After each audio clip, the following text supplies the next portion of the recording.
Hello, Professor. This is Pratik.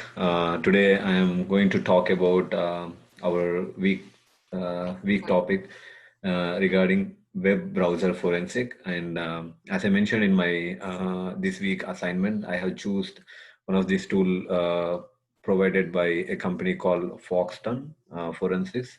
They had this tool which says like browser history examiner, and this tool is available for the free and also paid version with the restrictions in the features. For the paid version, it has unlimited features with a lot of capabilities, and for the free trial, it limits with the features whatever they provide. And coming to the tool capability, it is pretty much available for most famous web browsers currently we are using, starting from Google Chrome, Microsoft Edge, and also Firefox and Internet Explorer, starting from version 10 and 11. And not only from the hosted application machine, but you can also capture the history generated by the remote computers as well. And looking at this application, here are few significant features what they are providing. So web activity timelines and also advanced features. And there are a few other features which would be really useful for the data governance team and few other areas within an enterprise also for the personal use cases. So these are the features provided for the by this application. And let's get into the GUI, like the front end of this application. And the GUI is very simple and also very easy to understand. An artifact is a location where you can actually find all this information. And let's jump into the, like how we can actually capture the history of the users. When like open to the file and when you say capture history, you'll get more options like what kind of which computer you want to capture. And when we choose, like we have few other options here, like we can also capture from the history from an external drive, and also we can capture history of a remote computer, like and also you can since I'm doing this activity on my computer, so I'm going to choose my computer as the mission and going next, and it's asking for an approval. Then I clicked yes, and you might not have seen on the screen. And coming up to here, so it's asking for the browsers, like which browsers you want to capture the history. So I have, since I have like Firefox, Chrome, and Internet Explorer, I have choose all the three options, and also data. So we are capturing the history, and also we are capturing caches. And archive history is something that if you want to archive, and it is also available, like it's something that you have some historical history of the data activities what have you done in the web browser.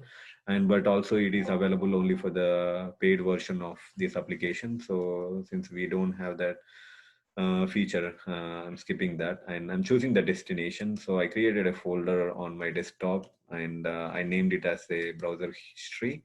So I'm choosing that as a destination for this data. So we'll see the data, whatever the activities, like whatever the history in that location. It will be in a Excel format. We'll jump into that in few minutes from here. So it's taking some a minute of time capturing the data from the local machine now.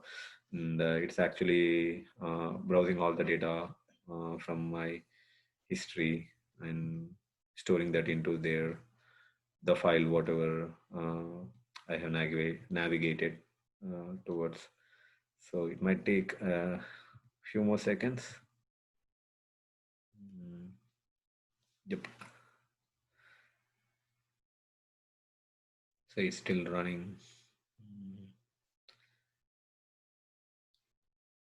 So while it is loading, we can quickly talk about few use cases, like how this application gonna help, like in an enterprise, like a data governance team, and also, for the personal usage, since a lot of people actually started working remote due to COVID and situations like unprecedented situations, what we are seeing now.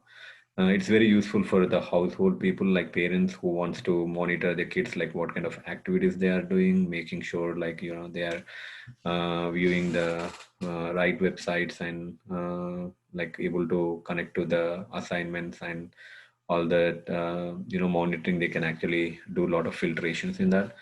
And also when it comes to the enterprise, we will have like the data governance team or the forensic team in that company can actually do a lot of filters and also able to understand like what kind of browsers actually developers or the people in the organization actually viewing. And information like that will can be captured, and also doing some analytics on top of that would be really helpful. And the data is also generated in different formats. We can also generate the data in JSON or maybe Excel, so can use multiple uh, ways to analyze and understand.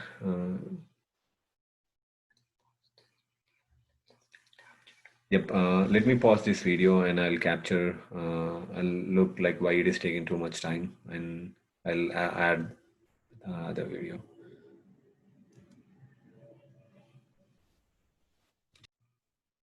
Yep. Looks like the installation, like the capturing, has successfully done. And now let's look into, like, we have an alert here, notification. Says, yeah, so right now it's extracting all the history and the reports from Chrome, and extracting the content from Microsoft Edge, and also capturing all this caches and all this data. So it's taking pretty much all the configuration what we have added before this step.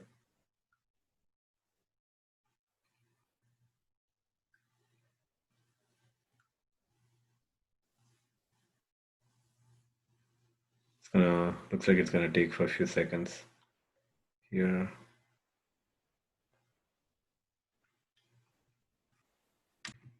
So now we can see the data generated by our activities from different browsers.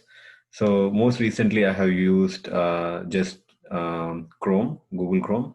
So you see the activities generated by the Google Chrome, and you can see the detailed summary here, and also you can see the summary view. When you see the summary view, you can see like how many times I visited the website. Like I just installed Zoom for this video session, so I visited for 7 times to registration and a lot of other activities. And I did some googling about different, just to create this data. So I visited Google for 5 times, and also while installing this application, I went to Foxton Forensics, and see, it's basically showing the website, and also it is specifying like how many times actually I visited that website. And in the detail summary, we can see like a lot of informations, like the date visited, what time and what date, and also you can see the title, like what exactly was it. And you can see, it was a browser, like the Zoom browser, and also meeting. And I did some quick search about my name itself, so it's just showing the name and the information about that. And next one is like the URL and the link, and also other information like visit form, and also which browser is it. Like if it is a different browser, you will see a different option here. And coming up to here, like the GUI is very simplistic, and we can actually look into with the keywords. Like if I want to highlight like this search, right, like we can do some kind of a quick search with Zoom. So if I search with Zoom, and so we'll see the links. Actually, I'm sorry. So you can see the filters which are the links which are just related to the keyword Zoom. So, and also we can select dates, like if we are selecting today's date, and if we are just selecting the today's date, and you see, because I just searched it today, so you'll see, still see, sorry, give me 1 second.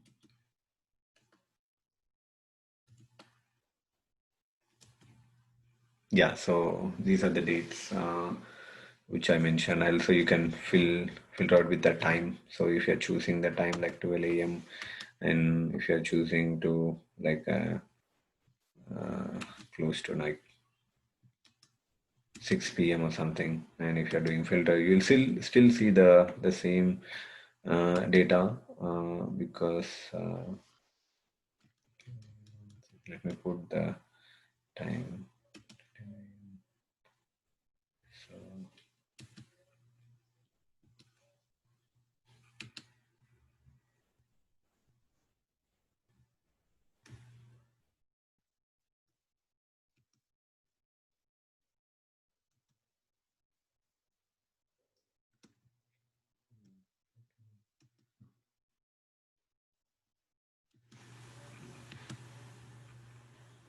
okay, so filter by time.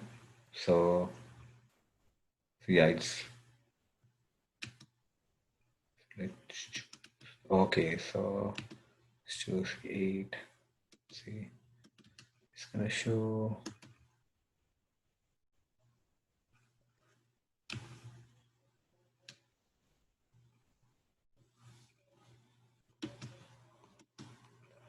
Okay.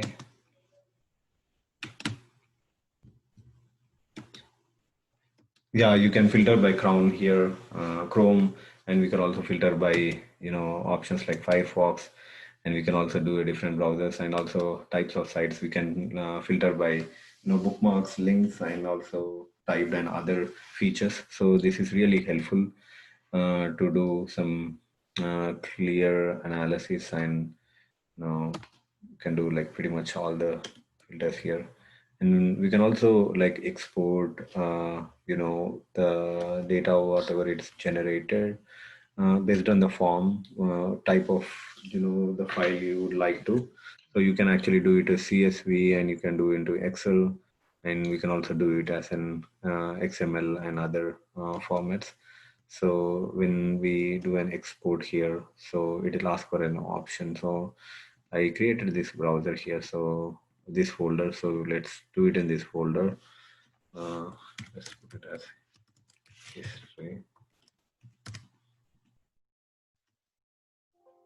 And yep, we have that file which is history, and can quickly go into the file.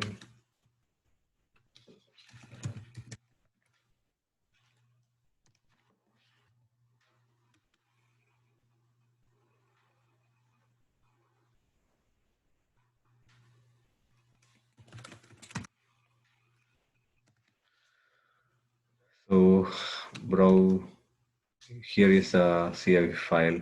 So you can quickly open into one of the CSV file.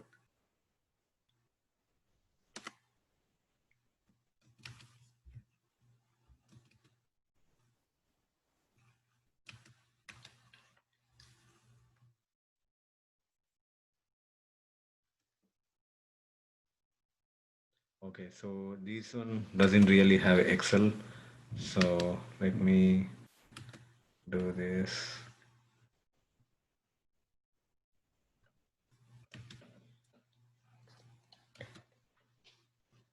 Yeah.